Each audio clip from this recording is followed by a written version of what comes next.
Bienvenue à tous. Merci à ODA d'organiser ces conférences. Ça nous occupe, vous et moi, et ça nous permet de voyager un peu malgré tout, en dépit des circonstances qui font que c'est assez difficile en ce moment. Le sujet aujourd'hui, donc, ça sera en deux parties, c'est guerre, pétrole et radicalisme. Où est-ce que je vous emmène? Évidemment, dans une région où on a souvent affaire à ces trois choses, le Proche et le Moyen-Orient, et on va surtout centrer notre conversation sur l'Irak et la Syrie. Ce que je vais vous dire, ça fait déjà quelques années que je le dis, l'évolution de la situation en Syrie et en Irak fait que ce que je vais vous dire semble peut-être moins incongru ou politiquement incorrect qu'il y a quelques années. Mais il y a quelques années, donc ça fait 5 ans quand même, en 2015, j'avais publié un livre que je vous montre, Guerre, pétrole et radicalisme, les chrétiens d'Orient pris en étau, où j'expliquais déjà tout ce que je vais vous dire maintenant. Bien entendu, il s'est passé des choses depuis, et donc cette conférence permettra de faire une mise à jour.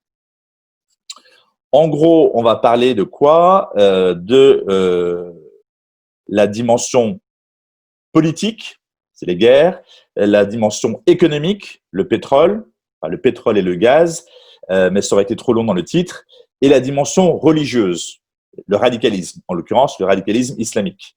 Ce qui est intéressant dans cette approche, c'est que, bien entendu, que ce soit au Moyen-Orient ou ailleurs, la réalité, elle est toujours complexe. Et s'il y a une région du monde où c'est souvent encore plus complexe, c'est bien le Moyen-Orient. Mais souvent, les gens disent c'est tellement complexe que on peut pas comprendre et qu'on va même pas chercher à comprendre. Voyez. Or, le fait de séparer un petit peu les dimensions, comme je le fais, économique, politique, religieuse, permet d'avoir tout de même une certaine compréhension, un décryptage avec des éléments qui facilitent la compréhension. Alors, bien entendu, je ne prétends pas avoir la vérité totale sur tous les événements. Ce sont des hypothèses en partie, mais qui sont toutes basées sur des faits et sur les conversations que j'ai pu avoir sur le terrain et aussi des choses que j'ai pu constater moi-même sur le terrain. En deux mots, je me présente. Donc, Marc Fromager, j'étais directeur de l'AED, l'aide à l'Église en détresse, pendant ces 15 dernières années. Et ça m'a amené à voyager beaucoup, un petit peu partout dans le monde, vu qu'on avait des projets dans 150 pays, et notamment beaucoup au Moyen-Orient, puisque c'est une région du monde où nous avons eu énormément de projets, notamment suite à la crise de l'État islamique et tout ce qui s'est passé au nord. Alors justement, venons-y. Je vous propose un plan en 3 parties, c'est un peu classique, mais c'est pas grave. Tout d'abord, que s'est-il passé? Ensuite, pourquoi? C'est-à-dire qui est responsable de ce chaos? Et enfin, que peut-il se passer après? Alors, première partie et troisième partie assez courte. Que s'est-il passé? Vous le savez déjà. Que peut-il se passer? Eh bien, je n'en sais pas grand-chose. Et bien fou celui qui se mettrait à faire des pronostics sur cette région extrêmement volatile. Et le pétrole et le gaz ne sont pas les seules explications de cette volatilité. Et donc, on développera la partie centrale. Pourquoi est-ce que tout cela a eu lieu? C'est-à-dire, qui est responsable de ce chaos? Vous verrez malheureusement que nous, la France, a également sa part de responsabilité dans cette situation tragique que nous avons aidé à déployer dans cette région. Alors tout d'abord, que s'est-il passé? Proche et Moyen-Orient, on pourrait repartir à l'aube des temps. C'est la région du monde où sont apparus les 3 monothéismes. On pourrait parler des empires successifs assyriens, mésopotamiens, grecs, romains, qu'est-ce qu'il y a eu, byzantins, arabes, ottomans, etc. On pourrait remonter aux accords Sykes-Picot du début du XXe siècle, où il y a eu un partage du Moyen-Orient, sur les restes de l'Empire ottoman, un accord entre les Britanniques et les Français autour d'un verre de whisky. On a pris une règle et un crayon et on a découpé des régions d'influence pour les uns et les autres. Alors, cette découpe, en fait, même si elle paraît un peu arbitraire et faite rapidement, elle n'était pas totalement inepte. Mais bien sûr, dès qu'on fait des séparations qui n'existaient pas, il peut y avoir du ressentiment. En tout cas, cette carte, elle est remise en cause, comme nous aurons l'occasion de le voir dans cette conférence. On pourrait remonter à la création de l'État d'Israël, 1947. D'ailleurs, en fait, ces jours-ci, l'anniversaire de l'indépendance de cet État. Mais on ne va pas remonter aussi loin. On va revenir à 2014, donc il y a bientôt 6 ans, avec l'apparition de l'État islamique. En tout cas, l'État islamique existait déjà, mais l'apparition publique et médiatique de l'État islamique. Je vous rappelle, on est le 6 juin 2014. L'État islamique prend la ville de Mossoul. Alors, je vais vous montrer une carte tout de suite, ça va vous aider, sans doute, même si vous la connaissez par cœur déjà. Nous voici dans la grande région proche et Moyen-Orient. Au milieu, vous avez l'Irak. Je ne sais pas si vous voyez, je mets le curseur dessus. Est-ce que vous voyez le curseur quand je le déplace? Peut-être pas. Bon. En tout cas, l'Irak, au nord de l'Irak, vous avez Mossoul. C'est la deuxième plus grande ville du pays. C'est l'ancienne Ninive. Alors, Ninive, comme vous le savez, ceux qui ont un peu l'habitude de lire la Bible, ou en tout cas d'aller à la messe tout simplement, ou ceux qui ont simplement un petit peu de culture, c'est une ville qui est présente dans la Bible et dont les habitants étaient extrêmement nonchalants quant au respect de la loi naturelle, assez pervertie. Et donc, Dieu envoie un prophète, Jonas, pour tenter de les convertir avant de laisser libre cours eh bien, aux conséquences de leur péché, c'est-à-dire la mort.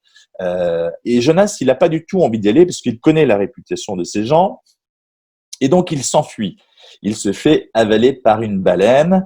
Alors, je vous le disais tout à l'heure, j'ai beaucoup été sur le terrain. Je peux vous garantir qu'au nord de l'Irak, ici, autour de Mossoul, il n'y a pas de baleine. Ça veut dire qu'il a été quand même assez loin a priori. Est-ce qu'il a été en mer Méditerranée ou en mer Rouge, dans le Golfe Persique? Quoi qu'il en soit, au bout de 3 jours, il s'en sort. Du coup, il comprend qu'il vaut mieux obéir à Dieu. Il aurait mieux valu le comprendre dès le départ. Et il va finalement à Ninive. C'est une très grande ville à l'époque, 120 000 habitants. Il faut 3 jours pour la traverser à pied. Il se met à encourager les gens à se convertir, à se repentir. Tout le monde acquiesce, à commencer par le roi qui se couvre de cendres.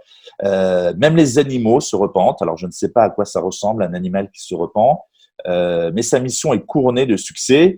Ce qui est intéressant, c'est que cette même ville, qui est devenue Mossoul maintenant, est donc devenue la capitale de l'État islamique. Sans doute faudrait-il ou aurait-il fallu à l'époque, parce que ce n'est plus le cas, ce n'est plus la capitale de l'État islamique, sans doute aurait-il fallu un nouveau Jonas, mais bon, encore fallait-il des volontaires pour aller dans cet endroit qui était tout de même eh bien, le centre névralgique de l'État islamique.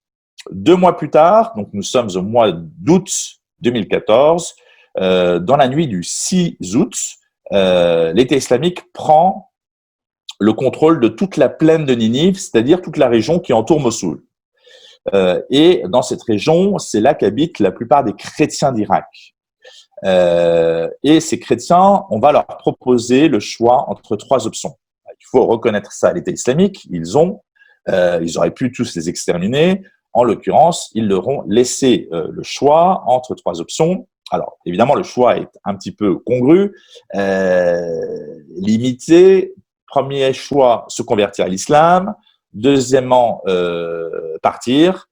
Troisièmement, se faire massacrer. Bon, ça fait quand même partie du catalogue. À ma connaissance, tout le monde est parti. C'est-à-dire que personne n'a accepté de se convertir à l'islam et ainsi de pouvoir rester chez eux. Il faut essayer de se mettre à leur place. Imaginez que vous avez une maison, un travail, que tout va bien pour vous et que d'un seul coup, vous êtes obligé de tout abandonner, mais alors vraiment tout, hein, et et donc de partir on ne sait pas où, de tout perdre, dans une situation d'insécurité totale. On connaît déjà la barbarie de ces gens. Ou alors, vous pouvez échapper à tout ça simplement en vous convertissant à l'islam. Eh bien, la tentation existe. Moi, j'avais déjà rencontré, je me rappelle, plusieurs années auparavant, en 2008, en Irak, toujours un fermier chrétien qui avait été pris en otage. Il était resté chez ses ravisseurs pendant 10 jours et il avait dû payer une rançon, 60 000 dollars, pour être libéré. Alors, 60 000 dollars, déjà pour nous, c'est une somme coquette, mais pour un fermier chrétien, un fermier irakien, je veux dire, c'est une somme absolument gigantesque. Il avait eu la possibilité de ne rien payer, il suffisait que lui et toute sa famille se convertissent à l'islam, là encore, chose qu'il avait refusée. Et donc, il avait d'abord pris le risque de se faire massacrer, tout perdu, tout ça pour rester chrétien. C'est un petit peu ce qui s'est passé pour les 125 000 chrétiens qui ont fui donc la plaine de Ninive pour se réfugier, pas très loin de là, 50-60 kilomètres en moyenne, au nord-est de l'Irak, c'est-à-dire dans une région autonome qui s'appelle le Kurdistan, qui est peuplée de Kurdes, c'est pas la même ethnie que le reste de l'Irak, qui sont arabes. Je précise que les chrétiens étaient aussi arabes. Avec ces fameux chrétiens, sont partis au total 1,3 million de personnes, de réfugiés. Les autres, c'est qui? Il y a des yézidis. Alors, les yézidis, c'est une autre religion orientale qui s'apparente au zoroastrisme perse, donc iranien. En tout cas, ils sont très mal vus par les musulmans. Ce n'est pas une religion du livre. Et eux, ils ont été massacrés à beaucoup plus grande échelle même proportionnellement, que les chrétiens. Les hommes ont été tués et les femmes, pour beaucoup d'entre elles, réduites en esclaves sexuels. Mais, encore une fois, ils n'étaient pas très nombreux. Et donc, le reste, en fait, donc la plupart, puisque 125 000 sur 1,3 million, c'est 10%. Les chrétiens ont représenté 10% des réfugiés. Le reste, c'était des musulmans. Alors, parmi eux, quelques chiites, mais la plupart des musulmans sunnites qui ne voulaient simplement pas vivre sous l'autorité de l'État islamique et qui ont donc fui également. En arrivant au Kurdistan, le Kurdistan, les Kurdes, ce sont des musulmans sunnites, eh bien, ils ont réussi à s'intégrer un peu plus facilement, ils ont été aidés, mais pour les chrétiens, il n'y avait rien. Et c'est là que plusieurs organisations, dont l'AED à l'époque, sont intervenues pour simplement les sauver. Vous voyez, ils n'avaient plus rien, même plus rien à manger, il a fallu les loger, etc., construire des écoles. Et cette situation a duré quelques années. Donc, tous ces gens ont été chassés par l'État islamique. L'État islamique qui, très rapidement, a pris le contrôle du tiers de l'Irak, donc tout le nord-ouest, si vous voulez, et également, dans la foulée, de la moitié de la Syrie. Alors, il faut essayer de se rendre compte, vous voyez toujours la carte devant vous, la moitié de la Syrie et le tiers de l'Irak, en fait, c'est un territoire assez important. C'est à peu près la taille de la Grande-Bretagne, à peu près les 2 tiers de la France, 10 millions d'habitants sur ce territoire, un territoire assez riche. Il faut savoir que en prenant Mossoul, l'État islamique a mis la main sur les réserves d'or et de dollars qu'il y avait dans les banques de Mossoul. Ils ont mis la main sur tout le matériel américain flambant neuf qui était stocké à Mossoul. Et ils ont ensuite pris le contrôle, bien sûr, de l'économie de la région, notamment l'exportation de produits agricoles, du blé, du coton, mais surtout, évidemment, du pétrole, qui va leur assurer des revenus d'à peu près 1 million de dollars par jour pendant ces années. La Syrie, je viens d'évoquer la Syrie, alors un petit mot justement sur la Syrie, 22 millions d'habitants, donc c'est le tiers de la France. La guerre commence en 2011. On nous a toujours présenté en France cette guerre comme étant une guerre civile. Et alors là, c'est quand même un petit peu de mal à suivre, puisque de fait, même si au départ, il y a partie de la population syrienne qui aspire à des réformes, ceux qui vont rentrer vraiment dans une démarche de rébellion armée ne sont pas aussi nombreux que ça, et surtout, ils vont être très vite rejoints par des mercenaires étrangers venant de plus de 90 pays. Donc, vous y trouvez des Égyptiens, des Afghans, des Algériens, des Français, des Australiens. Enfin, la moitié des pays du monde est là. Des mercenaires étrangers qui vont être armés et financés par l'étranger. Donc, si vous voulez, guerre civile et ce que je viens de dire, c'est quand même un tout petit peu incompatible. Vous avez des mercenaires étrangers armés et financés par l'étranger. Donc, en fait, c'est une guerre étrangère, hein, même s'il y a la participation d'une partie de la population syrienne. Et on va très vite s'apercevoir que, en fait, cette guerre est beaucoup plus qu'une guerre civile. Elle est une guerre régionale et voire même internationale, puisqu'on va très rapidement se retrouver avec l'intervention de la plupart des pays de la région, mais également de puissances plus éloignées comme la Russie, les États-Unis, la France, ainsi de suite. Nous y reviendrons. Je viens de dire que donc il y avait des groupes mercenaires étrangers armés et financés par l'étranger à partir de 2011. Et en fait, c'est là que ça devient intéressant. Il faut se poser la question de l'origine de l'État islamique. Alors, l'État islamique, au départ, ce sont bien des Irakiens. Ils apparaissent vers 2006, 2007. On n'en entend pas beaucoup parler à l'époque. Je rappelle que les Américains ont pris le contrôle de l'Irak à partir de 2003, même s'ils se sont attachés à détruire ce pays en profondeur depuis déjà 1991 avec la première guerre du Golfe.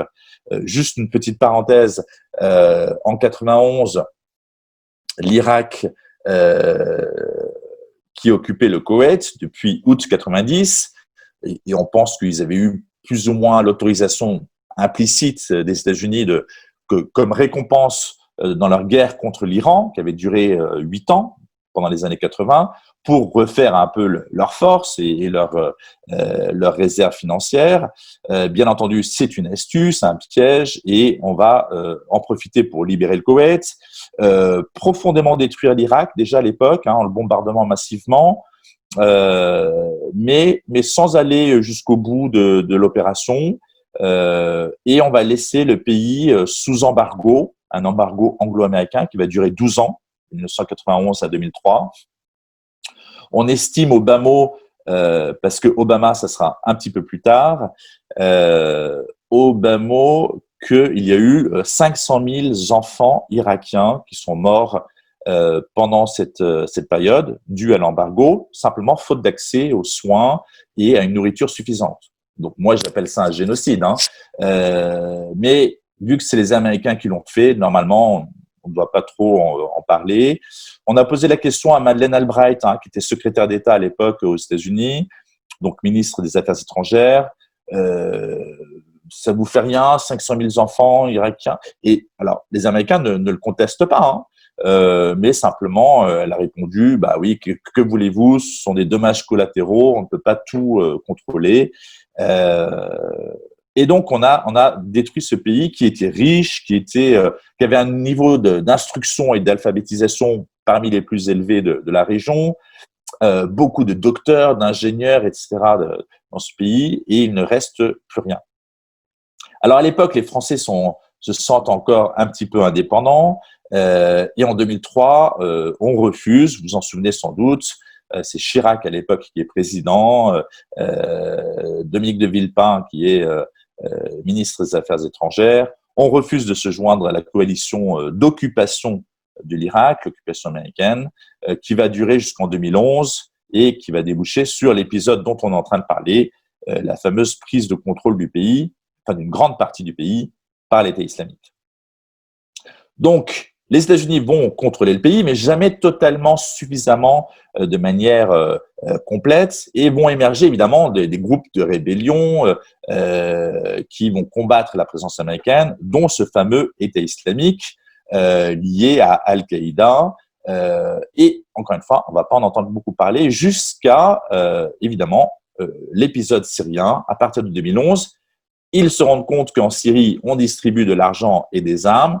Ils vont simplement traverser la frontière, rapidement devenir un groupe assez puissant. À l'époque, on a une multitude de groupes rebelles en Syrie, des petits, des grands, des plus ou moins violents. Les deux grands qui vont émerger c'est le front Al-Nosra, c'est-à-dire Al-Qaïda Syrie, et le fameux État islamique. Alors au début, ils vont travailler ensemble. Ensuite, ils vont devenir suffisamment puissants pour, évidemment, avoir des intérêts divergents, se séparer. L'État islamique va se concentrer dans le nord-est syrien, va prendre comme capitale Raqqa, ce qui a donné le mot racaille. Non, ça c'est une blague, hein. C'est juste pour vérifier que vous suivez encore. La racaille préexistait, on l'a déjà dit tout à l'heure, notamment dans des villes comme Ninive. Donc Raqqa en 2013 et en 2014, l'État islamique va simplement revenir en Irak. C'est pas très loin. Raqqa, Mossoul, 500 km, c'est Paris-La Baule, sans embouteillage. La frontière, elle est absolument artificielle et à part quelques points de contrôle, on ne sait pas qu'on est passé d'un pays à l'autre. Et ça va déboucher donc sur ce territoire que j'expliquais, assez important, la moitié de la Syrie, le tiers de l'Irak, l'État islamique, au fait de sa puissance. Ce qui est intéressant de se souvenir dans ce que je viens de dire, en particulier, c'est que du coup, on s'aperçoit que la puissance de l'État islamique, elle est en partie liée, et même peut-être très certainement liée, à ce qui s'est passé en Syrie, c'est-à-dire à cet afflux financier et militaire, enfin d'armement, qui a été mis à la disposition de ces groupes rebelles et qui a permis à ces groupes, notamment l'État islamique, de s'aguerrir, de se renforcer, de devenir suffisamment puissants pour arriver à cette situation. Je précise, sans vouloir déflorer le sujet que nous traiterons tout à l'heure, que la France a participé à ça. Alors la France a toujours pris la précaution de dire qu'on ne soutenait que des groupes rebelles modérés. Alors la difficulté, c'est que, en fait, ça n'existe pas. Peut-être tout à fait au début de la guerre, il y avait quelques groupes un peu moins violents que d'autres, mais ces groupes-là ont très rapidement été contrôlés par des groupes plus puissants, plus importants, et donc on a fait semblant de vendre des armes aux groupes rebelles modérés, en sachant très bien, en fait, que dans un premier temps, ces armes ont été revendues aux groupes plus puissants, notamment à Al-Nosra et à l'État islamique. Je précise entre parenthèses que Fabius, qui était ministre des Affaires étrangères à l'époque, a quand même été jusqu'à dire que Al-Nosra, c'est-à-dire Al-Qaïda en Syrie, faisait du bon boulot en Syrie. Dans un premier temps, donc ces groupes rebelles modérés, soi-disant, vendaient les armes, et puis à la fin, ils ont simplement été totalement noyautés et contrôlés. Et donc, en fait, les armes allaient directement à ces groupes plus puissants. Plus tard, on va reprocher aux Russes d'être intervenus en Syrie et notamment d'avoir bombardé les rebelles modérés. Bon, les Russes répondront à cela. Écoutez, on reconnaît, on a aussi bombardé les rebelles modérés, mais ne vous en faites pas, sur les rebelles modérés, nous n'avons envoyé que des bombes modérées. Ce qui, techniquement, peut s'expliquer, puisque vous avez des puissances différentes selon les bombes, hein. Mais évidemment, les Russes se moquaient de cette qualification qui, encore une fois, sur le terrain, n'avait aucun sens. Bref, nous voici à la fin de cette première partie. Le décor est planté. Ce qu'il faut retenir, c'est que ces groupes, y compris l'État islamique, ont été soutenus financièrement et en armement par des puissances étrangères. Et c'est donc maintenant la deuxième partie. Ces puissances étrangères, qui sont-elles et pourquoi ont-elles fait cela? Pourquoi sont-elles intervenues sur ce terrain d'opération? On y retrouve des puissances régionales. On va essentiellement parler de l'Arabie saoudite, du Qatar et de la Turquie, mais également des puissances plus éloignées, des puissances occidentales, les États-Unis, la France et la Grande-Bretagne. En tout cas, dans un premier temps, plus tard viendront les Iraniens et les Russes, dont nous parlerons également. Commençons par les puissances régionales.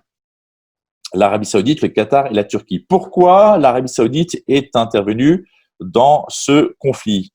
L'Arabie saoudite est en guerre contre l'Iran. Vous voyez ça sur cette carte, il n'y a pas de souci. Le problème, c'est qu'on ne peut pas vraiment se battre directement. L'Arabie Saoudite, c'est 20 millions d'habitants. L'Iran, c'est 80 millions. Les Saoudiens ne savent pas se battre. Ils ont la protection américaine. Les Iraniens savent se battre, même s'ils ont moins de moyens militaires. Un affrontement direct conduirait très certainement à une défaite magistrale de la part des Saoudiens. Donc, on se fait la guerre indirectement sur un autre terrain, un terrain tiers. On fait une guerre par procuration et cette guerre, elle va avoir lieu en Syrie. Alors, ce qui est intéressant, c'est de comprendre pourquoi l'Arabie Saoudite et l'Iran ne s'apprécient pas beaucoup. En fait, ils ne se sont jamais appréciés. Les Saoudiens sont des Arabes, les Iraniens sont des Perses. Ils se sont toujours détestés, ils se sont toujours fait la guerre.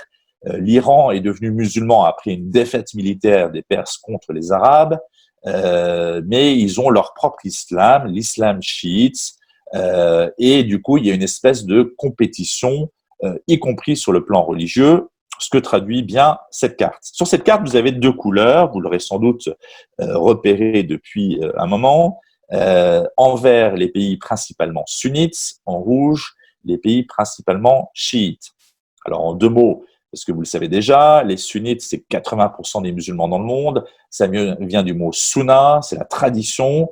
L'Arabie Saoudite se veut le champion de l'islam sunnite. Pourquoi? Parce que c'est sur son territoire que l'islam est apparu, que Mahomet a vécu, qu'il y a les villes saintes pour les musulmans de la Mecque et Médine. De l'autre côté, l'Iran, chiite, 15% des musulmans sur la planète, une puissance donc démographique, comme on a dit, plus importante que celle de l'Arabie Saoudite, et surtout un pays qui essaye de marquer des points, qui dispose de relais dans la région, notamment toutes les petites taches rouges que nous voyons sur cette carte. Vous en avez une au sud, au Yémen. Vous avez tout le Golfe Persique, comme son nom l'indique, c'était habité et contrôlé par les Perses jusqu'au 19e siècle. Donc vous avez des concentrations chiites sur tout le bord de la péninsule arabique, au niveau du Golfe Persique. Et vous en avez encore ensuite, bien sûr, l'Irak, qui est en rouge, et enfin en Syrie et au Liban. C'est un petit peu une bataille pour qui va être à la tête de l'islam. Alors évidemment, les Iraniens, avec 15% seulement des musulmans dans le monde qui sont chiites, ne peuvent pas prétendre contrôler l'islam dans le monde, mais il y a quand même une espèce de bataille d'ego, de préséance dans l'islam.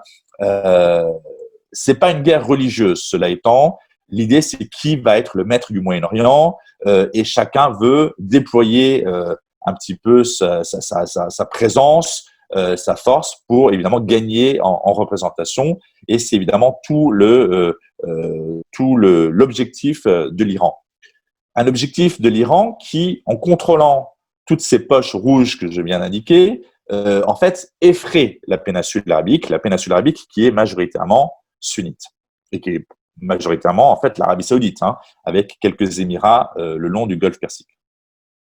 Et cet effroi, il est en partie réel. C'est pas uniquement de la paranoïa. Donc, pour limiter les désirs de puissance et la puissance d'ailleurs montante de l'Iran, il faut trouver le moyen de s'y opposer, d'où cette guerre. Alors, ce qui est intéressant dans l'Iran, c'est que en fait, cette guerre qui va les opposer, elle a deux fronts, un front sud, un front nord. Le front sud, c'est le Yémen. Vous voyez, la moitié à peu près du territoire, enfin un peu moins, mais la moitié de la population yéménite est chiite, l'autre moitié sunnite. Les sunnites soutenus par l'Arabie Saoudite, les chiites soutenus par l'Iran. Donc là, pour le coup, il y a une guerre qui est en partie civile, mais pas uniquement, puisqu'on voit bien, ce sont des puissances étrangères qui interviennent, qui dure depuis assez longtemps, qui continue dans l'indifférence médiatique totale. Je précise que nous continuons à vendre des armes à l'Arabie Saoudite pour bombarder le Yémen. On leur donne aussi des photos aériennes, parce qu'on est assez bon pour ça, pour trouver les cibles. On a aussi des forces spéciales sur le terrain. Donc, on participe à la guerre au Yémen, encore une fois, dans l'indifférence totale. Le front nord est plus intéressant. Vous avez un axe horizontal, Iran, Irak, Syrie, Liban. Vous voyez, vous pouvez tracer une ligne droite, une ligne horizontale en haut de la péninsule arabique, donc une espèce de couvercle posé sur la péninsule arabique, et on est sur un axe qu'on va appeler irano-chiite. L'Iran d'abord, bah oui, s'il y a un pays qui est irano-chiite, c'est bien l'Iran, et on va aller vers l'ouest. L'Irak est en rouge. Pourquoi? Parce que il est majoritairement chiite, 65% de la population. Et c'est là que c'est un petit peu étonnant. C'est un pays qui était dominé par les sunnites depuis très longtemps. Saddam Hussein était sunnite. Les Américains l'ont fait pendre, surtout pour qu'ils ne puissent pas trop parler. En fait, les Américains ont donné le pouvoir à la majorité de la population. Hein, c'est le jeu de la démocratie, c'est-à-dire les chiites, c'est-à-dire ceux qui étaient en fait contrôlés par l'Iran, l'ennemi héréditaire de toujours de l'Irak. Donc, en fait, si on voulait combattre l'Iran, pourquoi avoir donné l'Irak à l'Iran? On a déjà là un petit peu de mal à comprendre. Quoi qu'il en soit, ce sont les chiites qui ont pris le pouvoir en Irak et à travers eux, une influence iranienne évidente. La partie chiite, c'est tout le sud du pays, hein, mais y compris Bagdad. Et encore une fois, c'est 65% de la population. Donc aujourd'hui, l'Irak est bien sur cet axe irano-chiite, qu'on le veuille ou non. Petite parenthèse, l'État islamique, ce sont des sunnites, ils vont évidemment refuser cela. Hein. Donc, ils vont vouloir chasser les chiites du pouvoir, au moins reprendre le contrôle du pays et surtout se battre contre l'influence iranienne. Donc, jusque-là, on peut pas trop leur en vouloir. Hein. Ils étaient sunnites, ils contrôlaient le pays et d'un seul coup, ils contrôlent plus rien. Et donc, d'où cette guerre qui n'en finit plus en Irak. Continuons vers l'ouest. La Syrie. Alors, la Syrie est en vert, c'est-à-dire un pays majoritairement sunnite. Mais ceux qui sont au pouvoir, Bachar el-Assad, il est alawite. Les alawites sont une secte chiite. En fait, il faudrait être un peu plus précis. On ne sait pas très bien qui sont les alawites. Comme les druzes, ce sont des religions très secrètes, gnostiques. On ne sait pas très bien en quoi ils croient. Alors, on sait que les alawites, ils croient en une espèce de trinité où on retrouve Allah, Mahomet et Ali.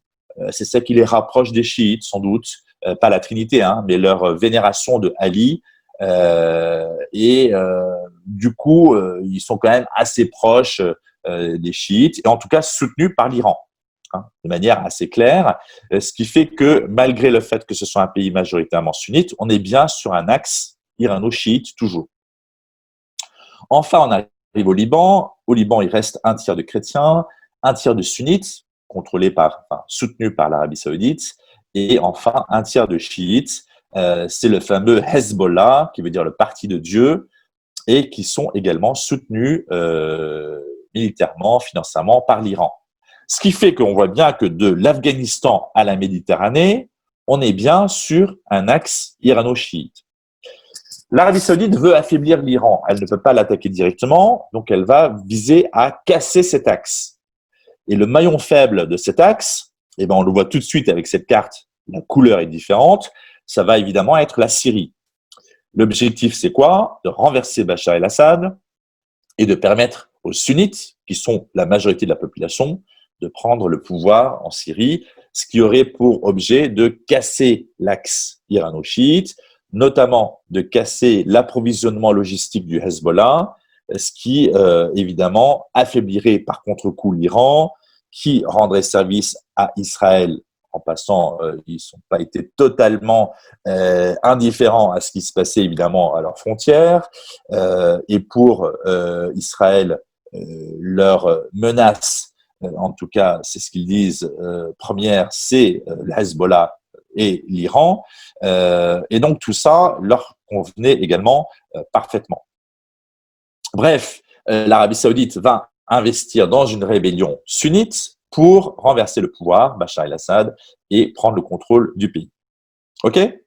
Le Qatar, qu'est-ce que c'est? Vous voyez, le Qatar, c'est cette espèce de petite excroissance dans le Golfe Persique. Il y a 40 ans, c'était les pouilleux de la péninsule, assez pauvres. Ils étaient pêcheurs de perles, mais il n'y avait plus beaucoup de perles dans le Golfe Persique.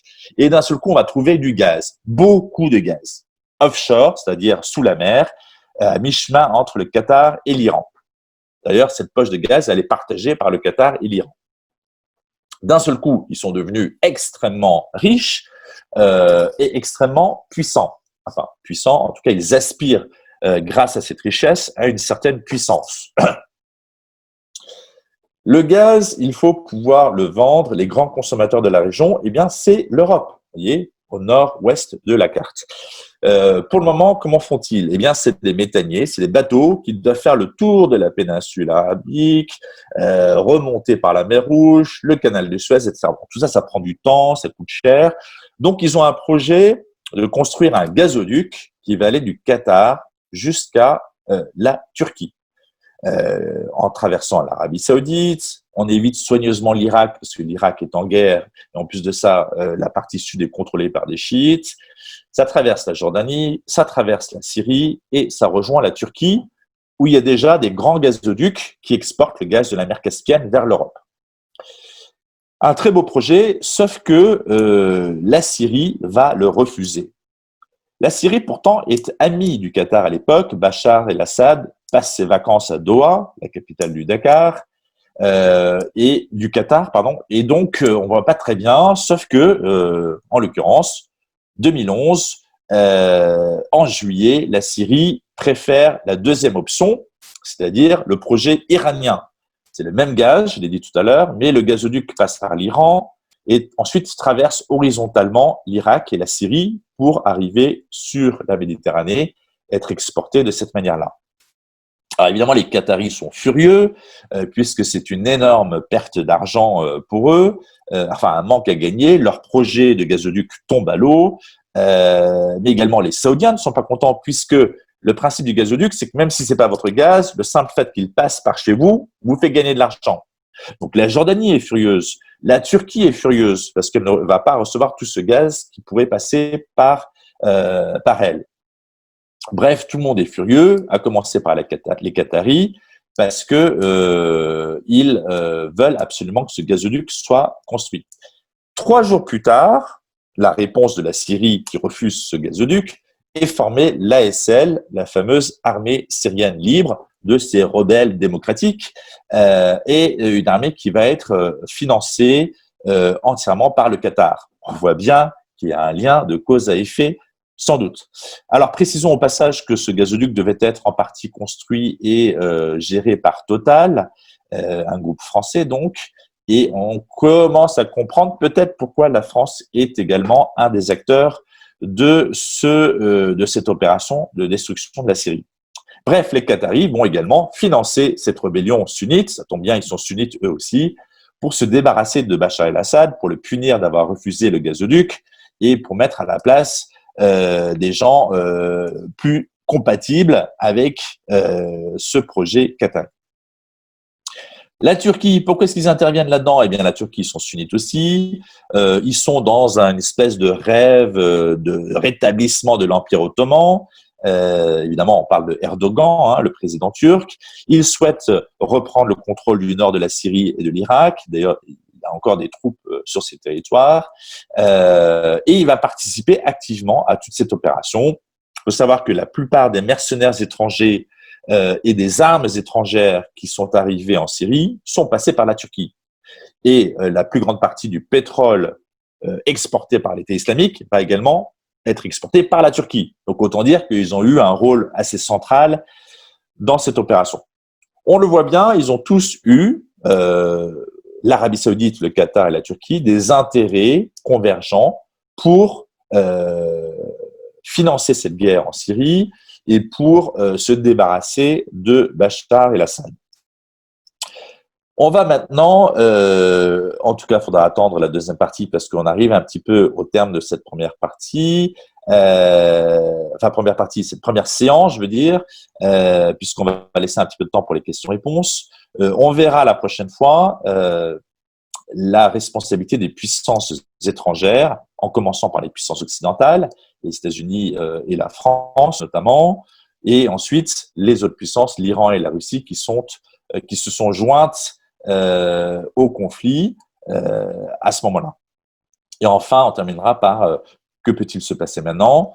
Et il y aura également dans cette deuxième séance la dimension religieuse que nous n'avons pas évoquée jusqu'à maintenant. Alors, on l'a un peu évoqué dans ce conflit sunnite-chiite, mais en quoi la radicalisation de l'islam a eu un impact sur ce conflit et quelles conséquences cela peut avoir, on le traitera également la prochaine fois. Je vous souhaite une bonne journée et merci d'avoir suivi cette conférence. Merci à Odea encore une fois d'avoir organisé ce temps et à très bientôt.